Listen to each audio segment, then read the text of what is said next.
we shall offer our grateful pranams at the lotus feet of Bhagwan for this one more session of Nama Sankirtan.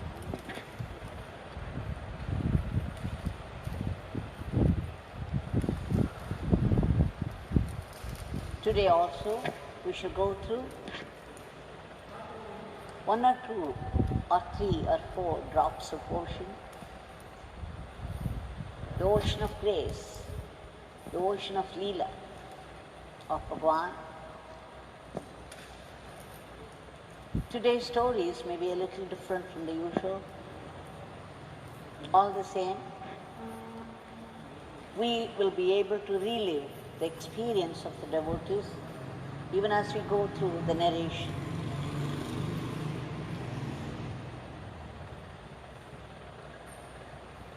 The devotees, Srimati Ambika and Shri Selvaraj from Shimoga, they've been coming to the ashram for a number of years now. Maybe 3 or 4 years before, we have planned to go to Nadra. People from the ashram went there, and people from other places joined wherever they could. And some of those people, including the family of Selvaraj, went to Kashi first, and then from Kashi to Nadra. But then, after Kashi, their stomach was upset, and many of them suffered. So they all had to take rest for one day after reaching Nadra. But the second day, they were all right by Bhagavan's grace. The second day, early morning,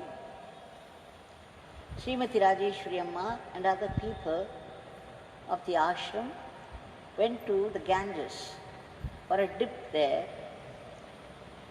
It was a group of people. Ambika could not join them. She had to go a little late because her relatives and friends delayed. So after they joined, when they were afraid, they saw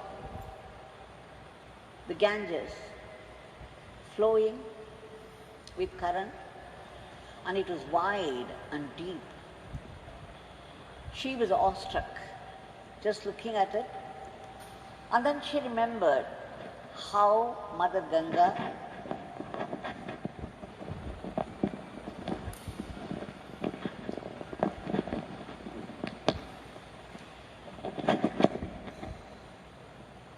like for those people who would have a dip in the Ganges, there is a belief, there's a faith that she would wash away the sins. She remembered that, and then suddenly she felt overwhelmed. To her, Yogi Ram Sarat Kumar and Ganga Mata became one, and she was crying out, saying, Yogi Ram Sarat Kumar, Ganga Mata, will you not forgive us our sins? Wash away, call us near, give us a hug of your love. Please Bhagwan, please Yogi Ram Sarat Kumar, please Ganga Mata, call us near, give me a hug of love. Forgive me, forgive us all our sins. She went on praying, calling out to Yogi Ram Sarat Kumar and Ganga Mata, was praying and praying and praying, and suddenly, and she had tears streaming down. She was totally overwhelmed, and there were tears streaming down her cheeks. And when she opened her eyes, she saw a lady some 25 feet away in the Ganges. These people were afraid even to cross 4 feet because it was very deep, the Ganges. the Ganga was deep. And the locals, they did not fear, and they just walked up to 20, 25, up to the shoulders in water, and they could also swim freely and easily. But Ambika was so scared that she kept herself, she and her people kept themselves to the banks, very near, just 4 feet from the bank, not 4 feet depth, 4 feet distance from the bank. And they wouldn't go further. But when she saw this lady some 25 feet away, neck deep in water, and what was more, she had the resemblance of Bhagavan.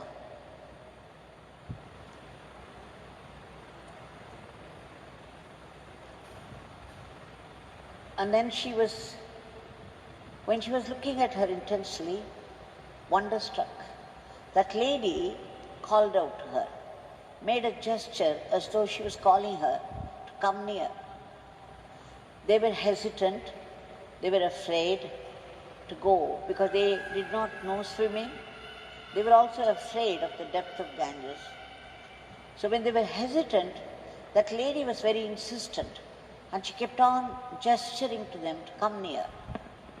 Suddenly, again, she felt overwhelmed by an emotion. She almost ran through the water. She and her friend. I think her mother was there, somebody. And they started to move very fast through water, unmindful of the depth. And they did not seem to feel any fear. Her husband was watching. Selvaraj was watching from the bank of the Ganges, and he was giving out a warning. Says, "What are you doing? Don't go, don't go, don't go deep into the water." But she was in no position to listen to anybody. She was completely taken up with that lady there who was calling her. So she rushed forward with some people. There was one more person perhaps. And when they went near, see, she was asking Bhagavan, Yogi Ram Sarat Kumar, Ganga Mata, please give me a hug of your love. So as soon as she reached that lady hugged them. What was more, she started to kiss them on their forehead and hugged them tight. And she was again overwhelmed. She felt it was Ganga Mata. She felt it was Yogi Ram Sarat Kumar himself doing that to them. And then that lady said, take a deep dip. Wash your hair also. She just pressed them hard, and they went inside and came out, and then she made them do it 3 times. This is the trend. They were afraid to do that, but this lady called them near 25 feet away from the banks. And they were standing neck in neck deep water. They were not afraid, and they felt the flow of love. Just as the flow of Ganges, they felt the flow of love from Yogi Ram Sarat Kumar turned Ganga Mata. As soon as the 3 dips were over, that lady gestured. She was not talking anymore. She just gestured to them with her eyes and hand to go back. But now, with a sense of fulfillment, they waded through water, came to the place where they were before. She felt it was an extraordinary experience, and it was in answer to her prayer to Bhagavan. She really felt all her sins were washed away, and that she was filled with Yogi Ram Surat Kumar's love, Ganga Mata's love. And suddenly she remembered her brother, her elder brother who committed suicide. And just the day before he committed suicide, he came to her door and said, "It's been quite some time since I had food from your hand. Will you not offer me food?" And then of course she took him inside, she fed him nicely. But the next day, it was all different. She lost him, but then he was there on her mind off and on. She used to feel very deeply for him because he was the one who took her to Bhagavan the first time. Here in India, there is a faith that people commit suicide, then the soul would be restless. It would not rest in peace. Indeed, those who think that this life is not worth living, and so they commit suicide, unable to bear the misery of this life, they would be thrown into deeper misery once they leave the body. They say, for those people who commit suicide, the evil spirits would be waiting. And then the soul of these people would have to do the errands for them. Imagine the misery of that life. It's like falling from the frying pan into the fire. We think we are unable to bear this life, the sorrows of this life, the cruelties of this life, and then finish our life only to go into a greater misery, a greater agony. None of us do not know what is awaiting in such cases. And what is more, the soul would not be able to rest.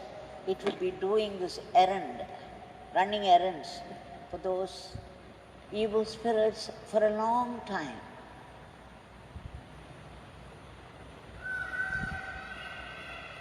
So here, she was thinking of him and the misery that he must be going through, the departed soul. Just coming before coming to Nadra, just 15 days before coming to Nadra, they had been to a satsang. It's Ramakrishna Paramahamsa satsang, done by a group of people. And there, after so long a time they had attended the satsang, there those people asked those who had come there to attend, in your houses, if there's anybody who has committed suicide, now there's a way out for these souls, for these miserable souls. And then they said, you have to write, asking for the sake of the departed soul, you write, please forgive us, guide us forward, and take us to perfection. Take us to the heavens. This was the sentence given to them. And then they said, you write this sentence 33 times a day, and day after day after day. And then when you get a chance, once you complete the notebook, you can light a lamp, a mud lamp, and you go to a holy river and put the notebook and the lamp on the notebook, and then leave it on the water to float. Pray for the relief for the soul, the departed soul, for the soul to rest in peace. So this is what she was advised. And then immediately she came home and started to write, and she was writing and writing and writing. It's only when she boarded the train to Nadra, she completed the notebook. So now that she was on the banks of the river Ganga, the holiest river of India, she felt the time had come, and then she lighted a mud lamp, put it on the notebook, and then left it on the waters of Ganga. And then she started to shout. She said, "My brother, my dear brother, wherever you are, I do not know where you are. This I have done for you. Please, you reach Bhagwan. Bhagwan will take you. Please go to Bhagwan. You must go to Bhagwan. Oh Bhagwan, Yogi Ram Sarit Kumar, please take him on. Keep him with you." And she was praying. Once again, she was feeling overwhelmed. And then she shouted, "Even in my next birth, you should be my brother. Whatever happened in your life with us, with all of us, please forgive, forget all that, and now find your peace with Bhagwan. Please go to Bhagwan. Bhagwan, please take him on and keep him with you." And she was praying and praying and praying, addressing Bhagwan and her brother alternately. And then what happened? 4 crows appeared all of a sudden overhead, and then they flew. By then the notebook had gone quite a distance. These 4 crows flew right up to the lamp, and then they went round that, and then they traveled along with the lamp until the notebook and the lamp disappeared. And then they came straight to her overhead. They went round her and flew away. A very strange experience for her. In India, the belief is that the departed souls, the elders of the house, the departed souls, they often come in the form of crows, ravens or crows, and accept food offerings. So much so, the ravens and the crows, they have come to represent the departed souls of the house. So now she knew by the gesture of the crows that her prayer had reached Bhagwan and her brother, and now her brother was relieved from the misery, and that Bhagwan had taken him on, that her brother has reached Bhagwan. This was what she felt in the depth of her heart, and then she felt at peace. So you see the way Bhagwan comes to the rescue of people. At a mere calling out and praying, he was there in any form to do the needful. A very strange experience for her.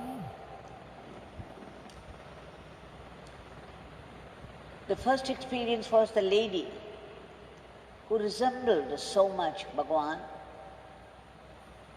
25 feet, standing in the Ganges water, neck deep, calling out to these people to come near and hugging them, just as she prayed to Yogi Ram Sarit Kumar and Ganga Mata. The second experience was that of the crows, how they went after the diya, that they went after the lamp, and then came back. They went round and then came back to her, again went round her, and then flew away. What strange experiences. So she felt very much blessed by Bhagwan and Ganga Mata, and she felt a sense of fulfillment after that. This reminds me of another incident that happened in the ashram.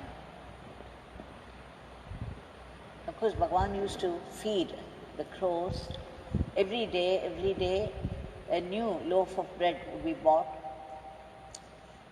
They were cut into slices and then they would be thrown to the crows. There will be a battalion of them reaching out for this. Once when Bhagavan was seated outside Pradhananda, a lady came.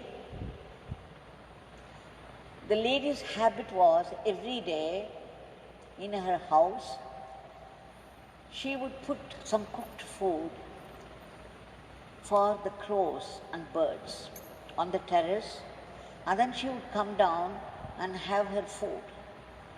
This she was doing every day. It's only after feeding the crows she would come down and have her own meal. Now that lady had come, she used to go to Sannadhi Street House for Darshana of Bhagavan, but after Bhagavan shifted to the ashram, she did not come much. But then that particular day she chose to come to Bhagavan.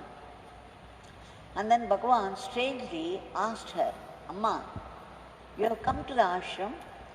She wanted to go immediately after darshan. Bhagavan said, no, don't go. Please go to the dining hall, have your food and then go. He insisted on that. And then he said, you are feeding this beggar every day. This beggar is taking food from your hand every day. She was stunned because she could not even follow what he was saying because she was only feeding the crows and the birds. It took her some time to know that he was referring to that. You are feeding, this beggar is eating out of your hand every day. So now that you have come to the ashram today, you must have food and then go. So you see,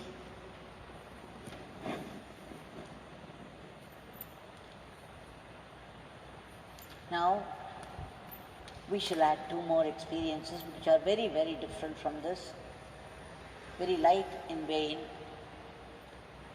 still very enjoyable. It's about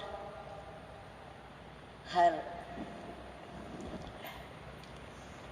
father's brother, when Chandrasekharan from Mellur had come. We used to have, see, in the breakfast hut, the devotees who gather, whoever had come that day, who gathered there, we would offer food to Bhagavan, and after that, there would be exchange of experiences, a discussion, and the joy of the discussion, the joy of the Leelas of Bhagavan. Each one would narrate what happened to them, how they enjoyed the grace of Bhagavan in different ways. So it was a celebration, like every day there was a celebration of his Leela, a very joyful event for us. So that day, it was that day that Ambika narrated this experience some 3-4 years back. And then her father's brother was there, Chandrasekharan from Mellur. He shared his experience. He said he came to the ashram once. He came into Pradhan Mandir. He had darshan of Bhagavan, the Murti. And then he would write Bhagavan's nama for some time. So that day also, from the room he came after the bath.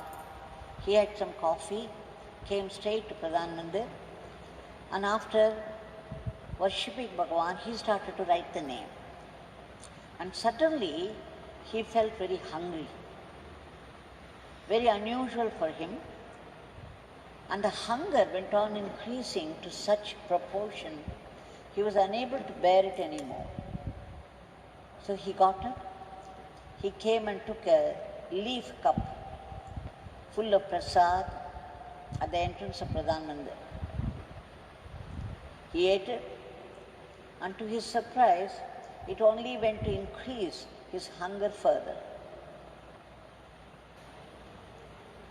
And then he was thinking, it was only 7:30 at the time, and the next food will be only at 8:45 in the dining hall. So what would he do? It was unbearable, this hunger, very unusual experience. He did not know why it was happening the way it was. And he did not know what to do. He could not get another leaf cup of prasad. He was feeling very shy. So he went straight to the room. When he went there, suffering from hunger, not being able to do anything about it, in the room, as soon as he reached, Ambika said, "Father, I have brought some idlis for you from Shimoga." Because it was early morning and they had started the previous day evening, and she had packed up some idlis. And she offered it to him unexpectedly. He was taken aback. He said, "What, for me?" "Yes, yes, yesterday itself I packed it up for you. You please take it now." Though he was feeling very hungry and he was surprised, he felt overwhelmed because he knew it was Bhagwan offering it through Ambika to him. He was feeling hungry and he could not have food any further. And here was Bhagwan saying it to Ambika, "Here are idlis, you can have." Though he was hungry, he could not eat it himself, so he offered to other people before grabbing it. But everybody said they did not want it. So the whole thing was left to him, and he ate it to his heart's content, and then was at peace. He said, "A very strange experience that happened to me after entering the ashram. I had never felt this way before or after." That was the only day it happened in front of Bhagwan's Murti. There's another incident. Rajeshwari Amma of the ashram, once she was climbing up, it was in the early days of the ashram. She was probably even before the ashram started. She was climbing up the mountain to go to Skandashram. She was taking her granddaughter with her. The granddaughter was only 7 years old at the time. After climbing up for some time, the girl started to feel very hungry and she was pestering her grandma. Said, "Grandma, I'm feeling so hungry, please get me something to eat. I cannot walk." And then Rajeshwari Amma said, just to pacify her, No, up there, once we reach there, Swami will give you idlis. So you just, somehow you bear with it, and now come. Come with me, come with me, come with me." You know, she was pacifying so that she could make her walk. And they could reach Skandashram. So the girl was pacified for the moment because she thought Bhagwan was really going to give her idlis there. And in the thought of that, she was able to walk the rest of the way, climb the rest of the way. And the wonder of wonders, as soon as they reached Skandashram, they saw a group of students sitting and eating. And what was more, one of the students came running towards this girl and said, "Papa, child, will you have some idlis with us?" And then she offered a pack of idlis. And of course to the girl, Nivedita, it was no wonder because she really believed her grandma that Bhagwan was going to give her idlis up there in Skandashram. And true to that, it happened. But Rajeshwari Amma was overwhelmed. It was surprise of surprises for her. That she just said something very casually, just to pacify this girl for the moment. But then it came to pass. It became true. Bhagwan did really give her idlis, which meant Bhagwan was listening to people all the time. Bhagwan knew their thoughts. Bhagwan knew their words. And Bhagwan fulfilled them if they were genuine. She was so happy and overwhelmed. So these may sound ordinary events, nothing very great or deep. It's no spiritual experiences as people might expect. But Yogiji once said, everything is spiritual in this life.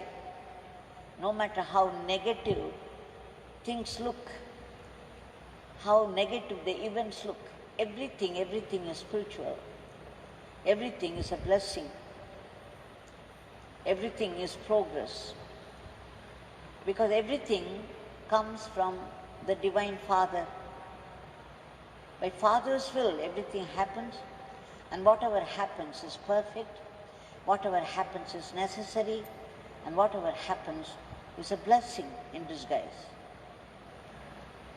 So according to Bhagavan, everything is Father's work, everything is spiritual. And so even these incidents, they are very delightful to hear. We enjoy listening to even such leelas because they are leelas. They are leelas of grace. They are the glory, Bhagavan's glory. So it's a matter of delight for all of us. Whenever we sat before Bhagavan, we used to enjoy looking at him, the way he would make gestures with his eyes, with his hands, the way he walked. He used to be in tatters, tattered clothes, and they were very dirty. His head had a very carelessly thrown turban, which looked like a diadem to us. And the way he walked, the shawls were torn, hanging here and there, and there were 2 or 3 of them. The dhoti was dirty, and he used to have a fan which had holes. You can look through them to the other side. But the way he walked with the Divine Majesty, it was like an emperor walking ahead with his scepter in hand. We all fell for this Divine Majesty. We used to enjoy every gesture of his, every step that he walked, every word he uttered.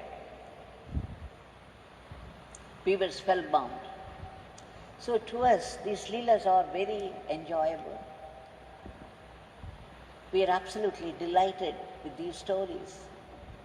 And by sharing them with people, we are able to relive these experiences. And anyway, it shows how Bhagavan would come to rescue. Nothing is small for him. Nothing is insignificant for him. Even the hunger of a child, the hunger of an old man, or the screaming of a lady for the relief, for the release of the departed soul of her brother. Everything was spiritual to him. Everything demanded his meticulous attention. He attended to every detail from the devotees. He keeps them happy, and that Bhagavan is here right in front of us with his hand raised in benediction. We shall appeal to his generosity, his boundless compassion. Let us remember that no detail is small for him. And today, the world is struggling in the deadly grip of this virus, this terrible virus, and there is a wide spread of the disease, and there is fear in everybody's heart. So we seek Bhagavan's blessings. Bhagavan, kindly intervene immediately.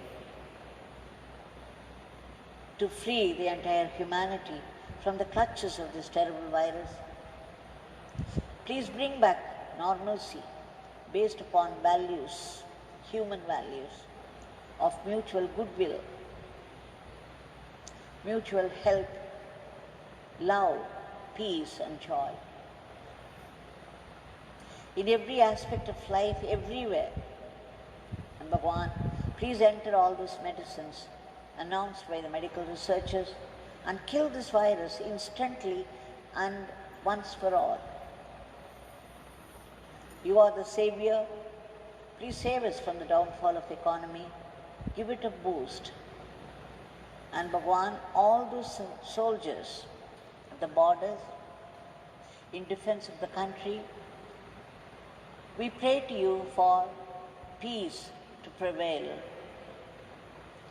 And the soldiers here, the COVID soldiers out here from different departments, working in different capacities, unmindful of their own discomfort. No proper food, no proper sleep, fighting the disease against all odds at the very risk of their lives, saving other lives. Please give them protection